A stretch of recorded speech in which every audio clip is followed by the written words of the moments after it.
ডিসেম্বরে সংসদ নির্বাচন আয়োজনের প্রস্তুতি নিচ্ছে নির্বাচন কমিশন। বাংলাদেশের ইতিহাসে সেরা নির্বাচনের আশা ইউএনডিপির।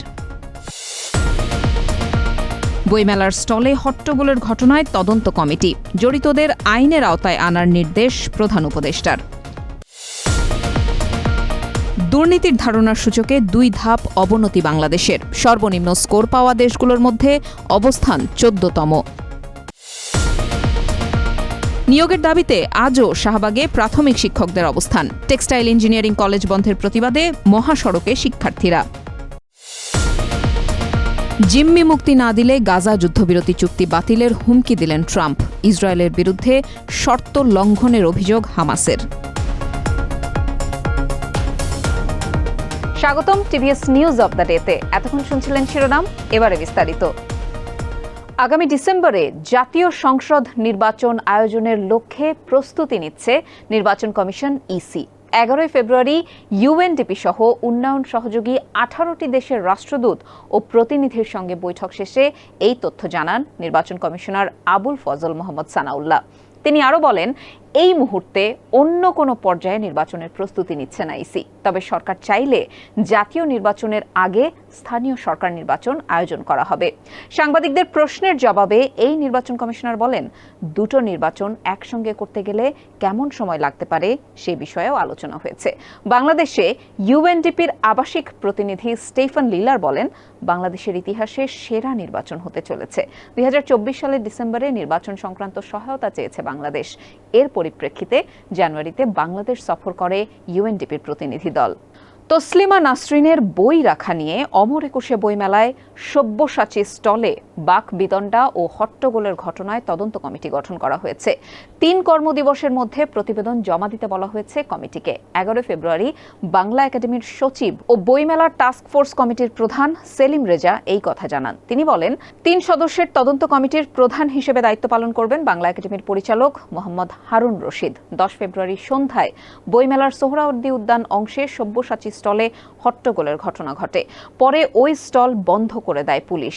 বইমেলার টাস্ক ফোর্স কমিটির প্রধান জানান, স্টল বন্ধ রাখার সিদ্ধান্ত নেয়নি বাংলা একাডেমি। আইন শৃঙ্খলার স্বার্থে আপাতত স্টলটি বন্ধ করেছে পুলিশ। তদন্ত প্রতিবেদন পাওয়ার পর স্টলের বিষয়ে সিদ্ধান্ত নেবে একাডেমি। বইমেলায় ওই ঘটনার নিন্দা জানিয়ে বিবৃতি দিয়েছেন প্রধান উপদেষ্টা অধ্যাপক মোহাম্মদ ইউনুস। এতে বলা হয়, পুলিশ ও বাংলা একাডেমি কর্তৃপক্ষকে এই ঘটনার তদন্ত এবং দোষী ব্যক্তিদের বিচারের আওতায় আনার নির্দেশ দিয়েছে অন্তর্বর্তী সরকার। দুর্নীতির ধারণা সূচকে ২ ধাপ পিছিয়েছে বাংলাদেশের অবস্থান, এখন বিশ্বে ১৫১তম। গত বছর এই সূচকে ১৪৯তম অবস্থানে ছিল বাংলাদেশ। ১৮০টি দেশ নিয়ে প্রকাশিত এই র্যাঙ্কিংয়ের সর্বনিম্ন স্কোর পাওয়া দেশগুলোর মধ্যে বাংলাদেশের অবস্থান ১৪তম। টিআই এর মতে ১০০ স্কোরের মধ্যে বাংলাদেশ পেয়েছে ২৩, যা গতবারের চেয়েও ১ পয়েন্ট কম। গত বছর বাংলাদেশের স্কোর ছিল ২৪। বার্লিন ভিত্তিক ট্রান্সপারেন্সি ইন্টারন্যাশনাল টিআই পরিচালিত দুর্নীতির ধারণা সূচক বা সিপিআই ২০২৪-এর বৈশ্বিক প্রকাশ উপলক্ষে ১১ ফেব্রুয়ারি এক সংবাদ সম্মেলনে এই তথ্য জানান ট্রান্সপারেন্সি ইন্টারন্যাশনাল বাংলাদেশ টিআইবির নির্বাহী পরিচালক ড. ইফতেখারুজ্জামান। আরও জানান, ২০১২ সালের পর দুর্নীতি সূচকে এবারেই সবচেয়ে কম স্কোর পেয়েছে বাংলাদেশ। ভুটান ছাড়া দক্ষিণ এশিয়ার সব দেশের স্কোর কমেছে। ট্রান্সপারেন্সি ইন্টারন্যাশনালের সূচকে দুর্নীতির ধারণার মাত্রাকে ০ থেকে ১০০ স্কেলে নির্ধারণ করা হয়। ০ স্কোরকে দুর্নীতির কারণে সর্বোচ্চ ক্ষতিগ্রস্ত এবং ১০০ স্কোরকে দুর্নীতির কারণে সবচেয়ে কম ক্ষতিগ্রস্ত বা সর্বাধিক সুশাসিত বলে ধারণা করা হয়। নিয়োগের দাবিতে শাহবাগে জাতীয় জাদুঘরের সামনে দ্বিতীয় দিনের মতো অবস্থান কর্মসূচি পালন করেছেন সরকারি প্রাথমিক বিদ্যালয়ের সহকারী শিক্ষক হিসেবে মনোনীত শিক্ষকরা। ঢাকা ও চট্টগ্রাম বিভাগের সরকারি প্রাথমিক বিদ্যালয়ের জন্য মনোনীত হয়েছিলেন তারা। তবে পরবর্তীতে তাদের নিয়োগ বাতিল করা হয়। নিয়োগ প্রক্রিয়ায় বাতিল হওয়া ৬,৫৩১ জনকে পুনরায় নিয়োগের দাবি জানাচ্ছেন তারা। বিক্ষোভকারীদের মতে, সহকারী শিক্ষকদের নিয়োগ বিজ্ঞপ্তি ৩টি ধাপে প্রকাশ করা হয়েছিল।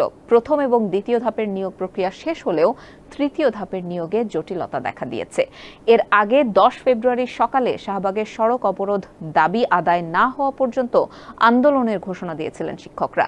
এক পর্যায়ে বিক্ষোভকারী সহকারী শিক্ষক নিয়োগ প্রার্থীদের ওপর লাঠিচার্জ, সাউন্ড গ্রেনেড ও টিয়ার গ্যাস ছুড়ে তাদের ছত্রভঙ্গ করে পুলিশ। ফিলিস্তিনের গাজায় হামাস ও ইসরায়েলের মধ্যকার যুদ্ধবিরতি চুক্তি বাতিলের হুমকি দিয়েছেন মার্কিন প্রেসিডেন্ট ডোনাল্ড ট্রাম্প। স্থানীয় সময় 10 ফেব্রুয়ারি তিনি বলেছেন, 15 জানুয়ারি দুপুর 12টার মধ্যে হামাস সব ইসরায়েলি জিম্মিকে মুক্তি না দিলে এই চুক্তির অবসান হতে পারে। ইসরায়েলের বিরুদ্ধে যুদ্ধবিরতির চুক্তি লঙ্ঘনের অভিযোগ এনে হামাসের পক্ষ থেকে শর্ত অনুযায়ী জিম্মি মুক্তি স্থগিতের কথা জানানোর পর এমন হুমকি দিলেন ট্রাম্প। হামাস ও ইসরায়েলের মধ্যকার যুদ্ধবিরতি চুক্তি 2025 সালের 19 জানুয়ারি কার্যকর হয়।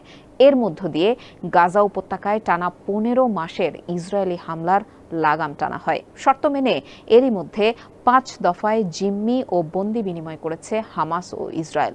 তবে ট্রাম্পের এক ঘোষণায় পরিস্থিতি অনেকটাই ঘোলাটে হয়ে উঠেছে। মার্কিন প্রেসিডেন্ট হিসেবে ক্ষমতা নেওয়ার পর ট্রাম্প জানান, গাজার নিয়ন্ত্রণ নেবে যুক্তরাষ্ট্র, খালি করা হবে গাজা উপত্যকা, সেখানকার 20 লাখের বেশি বাসিন্দাকে অন্যত্র সরিয়ে নেওয়া হবে। এই ছিল আজকের টিবিএস নিউজ অব দ্য ডেতে। সাথে থাকার জন্য ধন্যবাদ।